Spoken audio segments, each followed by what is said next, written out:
Бүгүнкү алгачкы сонун подкасттын коногу болуп турганыңызга биз дагы кубанычтабыз. Мектепте дагы мугалим болуп иштедим, 4 жыл мугалим болуп иштедим. Ошол күндү эстеңизчи, Кыял мырза. Ошол күндү эстесем, чынында ыйлагың да келет, бир жагы күлкүң келет. Чалкасынан жаткан жигит жан башынан жатып калды.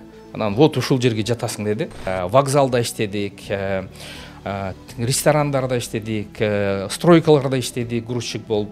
Анан ал жерге кээде бомждар келип жата алат, мен келге чейин, жумуштан келге чейин. 3 ай ооруп, уже жатып, ушунчалык кыйынчылыкта карыз болуп кеттим.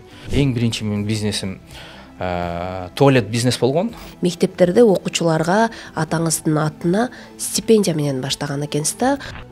Кайрымдуулук жасаш үчүн бай болуштун кереги жок. Ошолордун баары этап менен өтүп, Москва көз жашка ишенбейт деп бекеринен айтылбаган сөз экен да. Бунун баары сиздин мисалыңызда мен көрүп атам да.